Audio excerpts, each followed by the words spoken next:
all you need to know, the Bloomberg Quint podcast that prepares you for the day's business. Good morning and happy Monday to you. You're listening to the daily morning update from Bloomberg Quint and I'm Alex Matthew. Today is the 9th of March. All is not well with the international markets.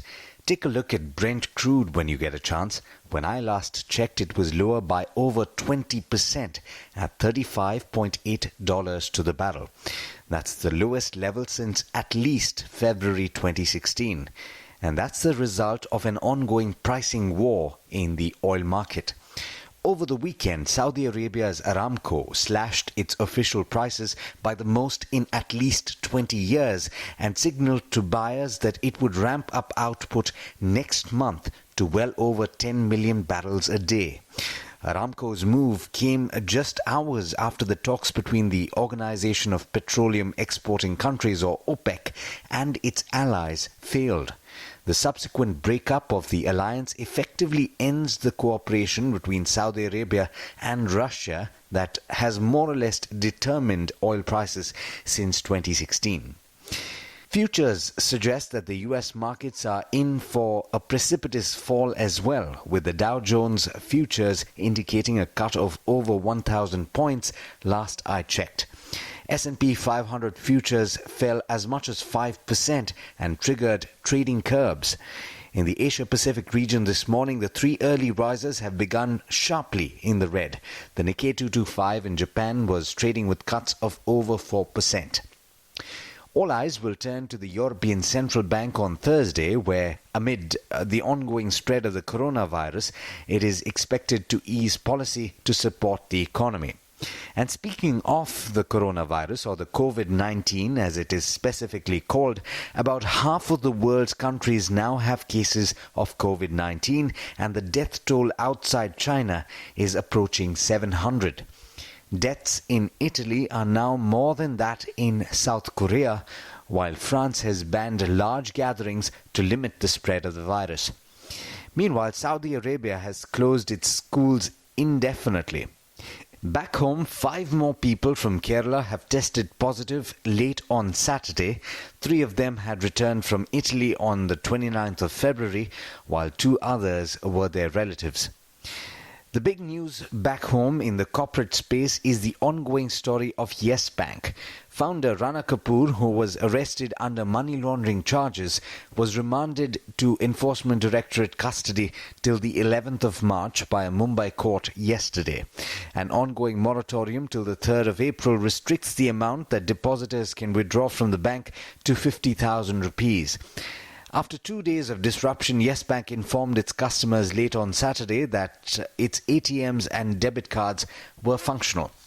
Meanwhile, the Reserve Bank of India has stepped in over the weekend to assure depositors that their money is safe. It said in a tweet, and I quote, "Concern has been raised in certain sections of media about safety of deposits in certain banks. This concern is based on analysis which is flawed. Solvency of banks is internationally based on capital to risk-weighted assets, or CRAR, and not on market cap." It went on to say that the Reserve Bank of India closely monitors all banks and assures all depositors that there is no such concern of safety of their deposits in any bank. In other news, the resolution professional of Reliance Communications has approached the National Company Law Tribunal with a resolution plan approved by the creditors of the telecom firm under the Insolvency and Bankruptcy Code. The plan entails the realization of about 23,000 crore rupees from the sale of Arcom assets and clawback of money paid to some of the lenders.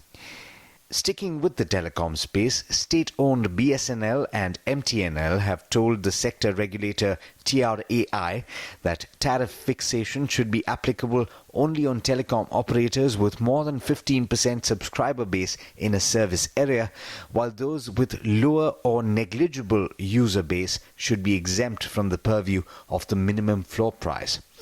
You'll find more details on that in the story on the website bloombergquint.com. And with that, it's over to Agam Vakil for the trade setup for the day in India. Morning, Agam. Not the best start to the week. How are we looking here in India? Good morning, Alex, and good morning, listeners. Well, let's brace for another volatile start to the trading week, as we do have the SGX Nifty futures declining by 2.5% following and taking cues from other Asian peers. Now, in terms of stocks, in the wake of challenges arising due to Yes Bank in Indian capital markets, we have IndusInd Bank's board, which has deferred its meeting to raise funds. The bank, however, right now says that it is adequately capitalized. Moving on, we have India Ratings, which has downgraded PNB Housing Finance's ratings on NCDs to a AA from an AA plus, due to challenging operating environment for a majority of the NBFCs in the middle to higher ticket size housing loan segment. The ratings agency says that there is an increasing pressure on asset quality and higher leverage in view of the portfolio composition. Moving on to Indiabulls Housing Finance, that has informed exchanges of the exposure it has to Yes Bank in form of AT1 bonds, and this comes up to close to 662 odd crores. Now, moving on to the pharmaceutical space, we have Natco Pharma, which has received one observation for its formulation facility in Kothur by the US FDA, who completed a pre-approval inspection between March 2nd and 6th.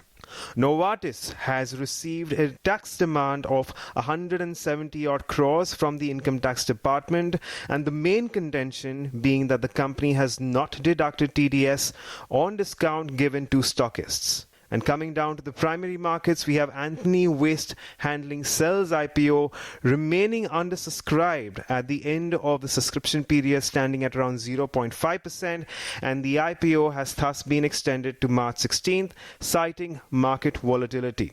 Its earlier closing date was March 6th. Now, these are just some of the companies that we can watch out for as we move into trade today, but don't forget to go through our morning edition of All You Need to Know only on BloombergQuint.com. Thanks, Agam. And as always, thank you all for listening in. This is Alex Matthews signing off. Have a great day and stay safe. I hope you enjoyed listening to All You Need to Know. Did you know that you can listen to the show on the IVM Podcast app? On the IVM Podcast app, along with this, we have a number of other shows which you think you'll enjoy. Listen to Cyrus Says with Cyrus Brocha as the host. Listen to Paisa Vaisa with Anupam Gupta. The Scene and the Unseen with Amit Verma, or Shunya One hosted by Shiladitya Mukhopadhyay and myself. Check out the IVM Podcast app to get more talk content that you will enjoy.